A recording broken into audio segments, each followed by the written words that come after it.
Hello, hello. Hello. Um,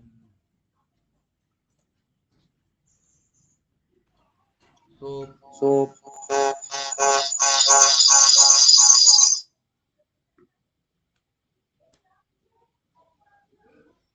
এটা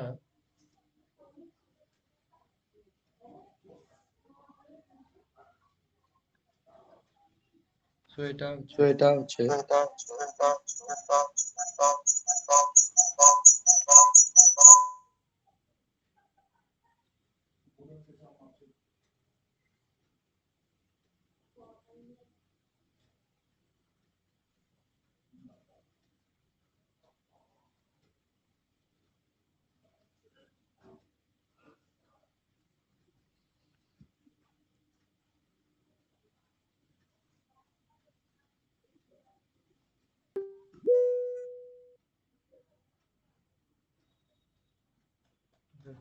অঙ্ক, ঠিক আছে। এগুলো অঙ্ক। এবার ব্যাপারটা হচ্ছে সিম্পল করে বোঝাতে হবে, ঠিক আছে। So hello. Hello. So first so অঙ্ক হচ্ছে, ফার্স্ট অঙ্ক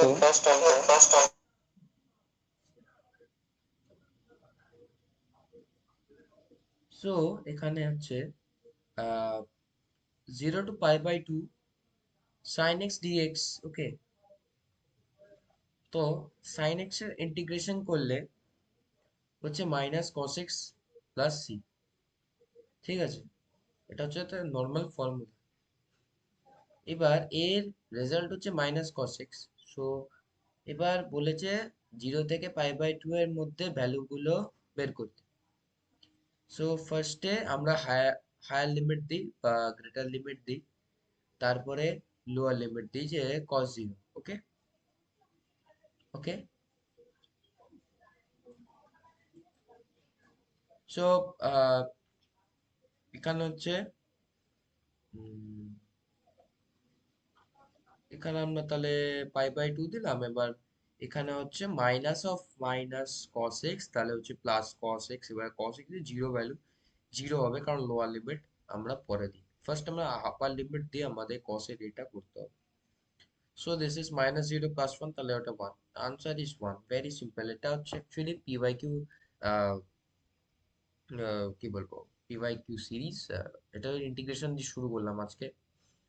এবার একটা কোশ্চেন ছোট্ট, যে সাইন এক্স ডিএক্স আপন কস এক্স আমরা তাহলে সাবস্টিটিউশন মেথড দিয়ে ইজিলি করতে পারবো। সেটা হচ্ছে ডিটি আপন ডিটিটা হচ্ছে মাইনাস সাইন এক্স ডিএক্স। তার মানে কি কস এক্স, মানে কস এক্স এর ডেরিভেটিভ হচ্ছে মাইনাস সাইন এক্স ডিএক্স, তাই জন্য ইউজ করে।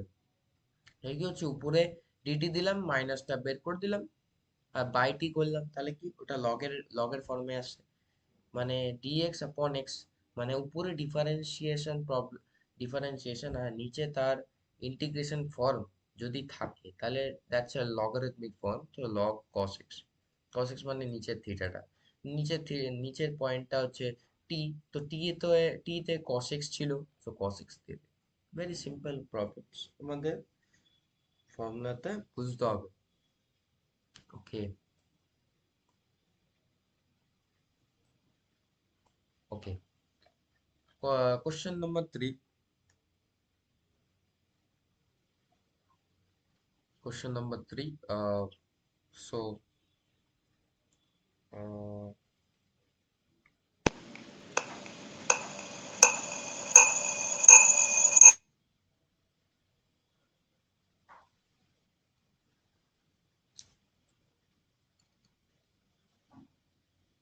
uh, আহ,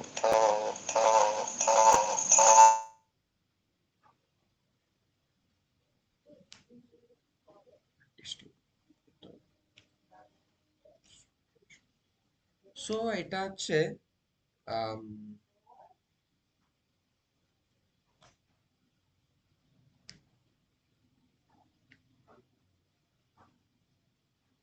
so এটা হচ্ছে আমার এই ফর্মে আসছে, সেটা হচ্ছে আমি একটু দেরি হয়ে গেছে, sorry. DX upon 1 plus x square, তো এই ফর্মে আসছে। এইটা হচ্ছে অ্যাকচুয়ালি 1, আর এক্স স্কোয়ার হচ্ছে এই এক্স স্কোয়ার। তো ডিনোমিনেটর নিউমারেটর যদি ডিএক্স থাকে আর ডিনোমিনেটর যদি এক্স স্কোয়ার প্লাস এ স্কোয়ার এই ফর্মে যদি থাকে ইন্টিগ্রেশন ফর্মে, তাহলে ফর্মুলা হচ্ছে 1/a tan inverse x by a. তাহলে এই ক্ষেত্রে আমার a এর ভ্যালু হচ্ছে 1, কারণ এখানে দেওয়া আছে 1 প্লাস এক্স স্কোয়ার। 1 হচ্ছে a ধরে দিলাম, 1 স্কোয়ার করলে 1ই হয়। তাহলে 1 এর জায়গায় 1 বসালাম, 1/1 tan inverse x by a, এর জায়গায় 1 বসালাম, তাহলে হচ্ছে tan inverse x plus c. Okay okay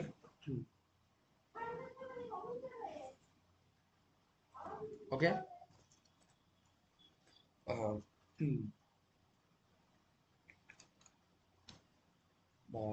তারপর হচ্ছে নিয়ে যেতে পারো। সো এখানে হচ্ছে আমার tan inverse x plus C দিতে হবে ইন্টিগ্রেশনে, কারণ কিছু একটা এক্সট্রা ভ্যালু আছে যেটা খুব মিনিমাল, বাট ওটার জন্য কিন্তু কিছুটা চেঞ্জ আছে। So that's a arbitrary concept, constant, মানে কনস্ট্যান্ট, সরি। সো এটা হচ্ছে এক্স মাইনাস ওয়ান হচ্ছে এই যে এইটা হচ্ছে বা পার্শিয়াল ফ্র্যাকশনের প্রবলেম, বোঝাই যাচ্ছে কারণ ডিনোমিনেটরে দুটো আছে, সেকশন আছে, ব্র্যাকেট আছে, বোঝাই যাচ্ছে যে we can bracket the problem using fraction. So ফ্র্যাকশনে a/x/3 x-3 এটা করে দিলাম। এবার এর সাথে ক্রস মাল্টিপ্লাই করলাম, আর এটা x-1 থেকে যাবে, ঠিক আছে। আর হচ্ছে তাহলে হচ্ছে এটা বুঝতে হবে যে ax plus bx is equal to x. তার মানে এই যা যা এর সাথে যা কোএফিসিয়েন্ট থাকবে বা টার্ম থাকবে সেটার সাথে রিলেট করে আমাদের এই লেফট হ্যান্ড সাইড অথবা রাইট হ্যান্ড সাইডে যদি এক্স থাকে তাহলে আমরা রিলেট করবো। যেমন এই যে a প্লাস বি থেকে এক্স দিয়ে কমন নিলাম, ডান দিকেও এক্স আছে, কেটে কুটে যা দাঁড়াচ্ছে যে a is equal to 1 - b।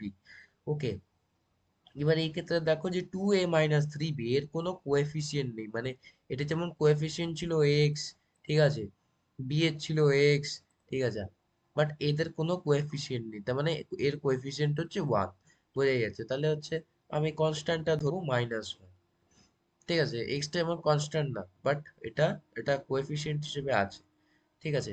তাহলে হচ্ছে আমি সেভাবে করলাম যে আমি a এর ভ্যালুটা বসালাম এখানে, 2 × -1 - b - 3b = -1। তো সেক্ষেত্রে করে b ইজ হচ্ছে 3/5। আর সেভাবে এতে এটা যেভাবে বেরিয়েছিল 1 - 3/5, b এর ভ্যালুটা জাস্ট পুট করে দিচ্ছি 2/5 হচ্ছে। এবার জাস্ট কি করতে হবে, এই যে x-3 এর উপর যে a ছিল, ঠিক আছে, আমি টাইম নিয়ে বোঝাচ্ছি যে এটা 2/5 হবে, ঠিক আছে। তারপরে হচ্ছে dx upon x-3 প্লাস হচ্ছে 3/5, 3/5 কি মানে বি পার্টের জন্য, বি পার্টের নিচে হচ্ছে x+2, তাহলে বি পার্টের জায়গায় নিচে x+2। তাহলে হচ্ছে এটার ইন্টিগ্রেশন কি করে হয় যে নিচের নিচের ডিফারেন্সিয়েশন করলে, নিচের টার্মে ডিফারেন্সিয়েশন যদি উপরে dx হয় তাহলে হচ্ছে লগ, নিচের টার্মের যদি ডিফারেন্সিয়েশন যদি dx হয় তাহলে হচ্ছে লগ। নিচে ডিফারেন্সিয়েশন করলে কি হবে যে x-3, তো এটা x-3 ডিফারেন্সিয়েট করলে x এর হবে 1 আর -3টা হবে 0। তাহলে উপরে dx এর জায়গায় 1 আছে, 1 dx, ঠিক আছে, সেক্ষেত্রে তাই dx মানে ddx অফ x করলে উপরে 1 থাকছে, আর 2 এর ডিফারেন্সিয়েশন করলে 0 থাকছে। তো উপরে এই কোএফিসিয়েন্ট মানে উপরে ভ্যালু আছে 1, তো সেক্ষেত্রে এটা অ্যাপ্লিকেবল। এবার হ্যাঁ, মোস্ট ইম্পর্টেন্ট একটা প্রবলেম, এটা পি বাই কিউ সিরিজ চলছে, হ্যাঁ, খুব আস্তে ধীরে বোঝাচ্ছি, কোনো অসুবিধা নেই কারণ ইন্টিগ্রেশন আমারও চাপের।